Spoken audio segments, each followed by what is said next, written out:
Gen Z is often called the most financially stressed generation. Rent is high, groceries are expensive, buying a house feels dang near impossible, and a lot of people just say Gen Z is just bad with money. But the truth is, the real reasons Gen Z struggles with that money is much more deeper than that. And so in today's video, we're going to be breaking down why Gen Z struggles with money and what actually caused it and what we can do about it. So today we're going to be talking about the economic challenges that Gen Z faces, the financial mistakes many young people make, and most importantly, how to change your financial future starting now. Because while the system has challenges, there are still strategies that can put you financially ahead. So without further ado, we're going to get right into the video. Now, the first challenge Gen Z faces is the cost of living. And so over the past few decades, the price of many essential things has increased drastically, especially things like housing, healthcare, and education. Meanwhile, wages haven't even increased at the same price. So, like, even let's just say, for an example, like just decades ago, many people could buy a home with relatively modern salary. But now today, oh my gosh. Today, housing prices in many cities have increased like multiple times faster than wages. And so this makes it way more harder for young people to just build wealth early. And when a large percentage of income goes towards basic living costs, there's less money left for investing and less money just to be able to build wealth. Now, number two is financial education. Another major issue is financial education. Most schools teach subjects like algebra. I mean, y'all know algebra, like history, chemistry, but very few schools teach things like investing, taxes, credit, building wealth. Like, barely any schools teach that. Luckily, my school taught that, but many adults or just young adults enter the real world without even understanding what credit is, how to maintain a good credit score, how compound interest works, how the stock market works, how debt can impact your finances and your credit. And I mean, you can graduate knowing the mitochondria is the powerhouse of the cell, but like nobody explains how credit works. I don't even really remember half of the stuff that I had learned in high school. But stuff like this, learning things like this, you're gonna need throughout the entire your entire life, basically. And I think that's messed up. I ain't even gonna lie to you. I just think that's messed up. So another factor that's affecting Gen Z's finances is social media pressure. And a lot of people won't agree to this, but just hear me out. Platforms are constantly showing people luxury traveling, people buying expensive things, or just even living luxury lifestyles. But what we don't see is the debt behind it, the things that come with it, the loans, or the fact that many influencers are being paid to promote these things. And things like this can create pressure to spend money to keep up with others and just being a follower instead of a leader. And it's going to end up being bad for you, etc., etc. So let's just give it another example because I just like giving out examples.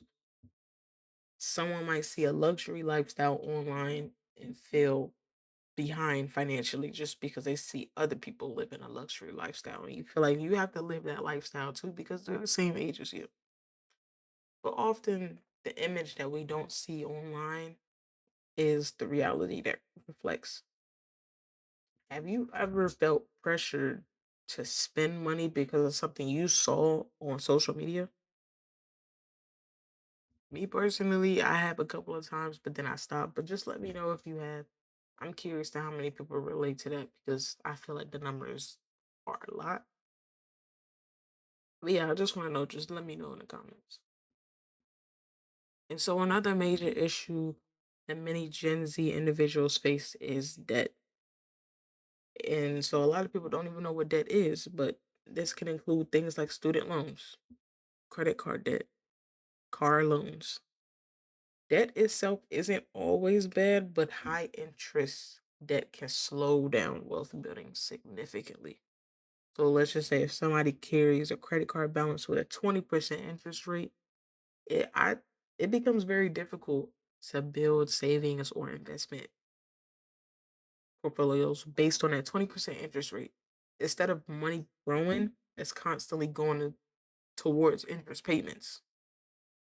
So just being mindful of that, I think will help you guys out a lot. So now here's the part most people don't really talk about. Even with these challenges, there are always ways that Gen Z can build financially stability, financial stability. I just said that wrong. One of the biggest shifts is moving from a consumer mindset to an ownership mindset. Let me say that again. One of the biggest shifts is moving from a consumer mindset to an ownership mindset.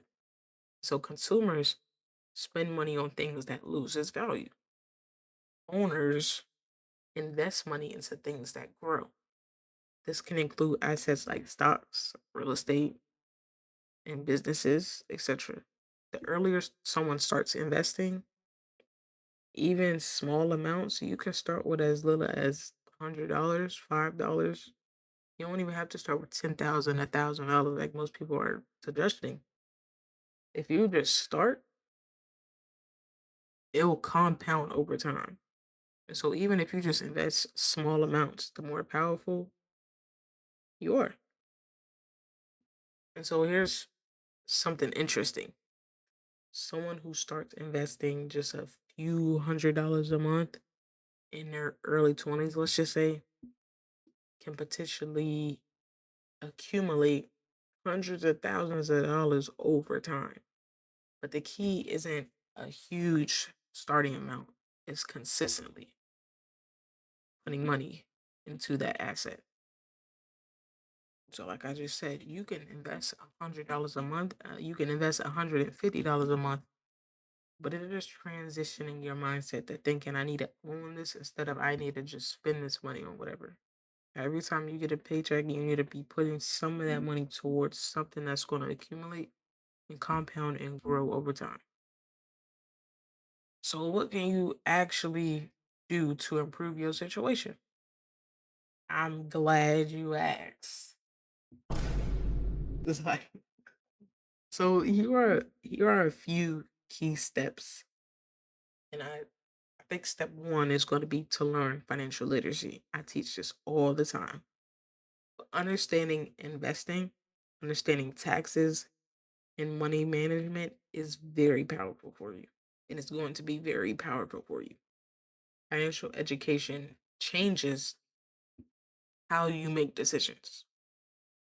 And so that goes into number two, and that is going to be to start investing early. Even small investments can grow significantly over time. It can compound significantly over time. Index funds, ETFs, and just diversified investments are common starting points for beginners. And I invest into a bunch of different things. You can start with as little as the S&P 500. You don't have to buy the whole entire ETF, which is about $660 right now as I'm recording. But you can invest or own as little as $10 out of that $660. So you can own a little bit and it could compound over time. You're like you're good. So that kind of goes into number three, and that would be learning valuable skills. And so learning valuable skills can increase your earning potential over time. And just think about it. Well, these things can include like technology skills. Coding right now is, I think, popular, very popular. Business skills, creative skills, content. A lot of people want to create content now. So just being able to create financial knowledge. And I mean, just higher income creates more opportunities to invest. And so that will also be like step number four, which is as income increases, many people increase spending just as fast. But wealth is built when extra income is directed towards assets rather than expenses. Just because your paycheck grows, don't even mean your DoorDash budget gotta grow with it.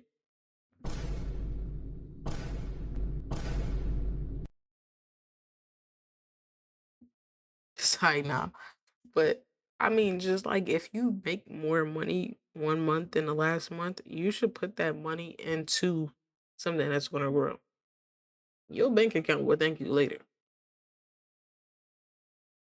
And so let's just wrap this on up, man. Gen Z faces, I think, real financial challenges that we all deal with. And I understand it, man. I understand it. Everything is costing more. A lot of people are going into debt. A lot of people don't even have financial education.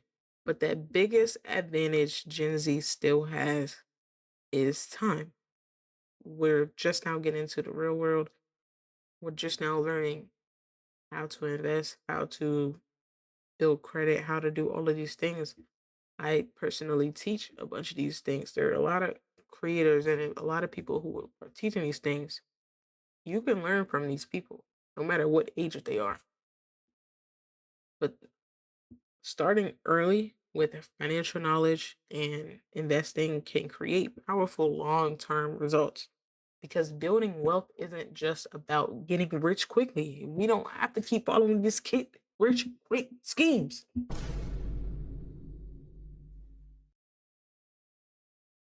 Everything is not going to make you money overnight, bro. You cannot day trade. You cannot be doing all this and thinking you're going to get $10,000 overnight. I mean, you can, but that's not even the real way to build wealth. It's about consistent and being consistent and making smart decisions over time. So if you want to learn more about investing, ownership, and just building long-term wealth, make sure you subscribe to the channel. On this channel, I personally break down like stock market strategies. I break down like financial education, real estate investing, and just how everyday people can build wealth. Because the goal isn't just to make money, the goal is to own things that make money. It's your girl Nine, and I'm out.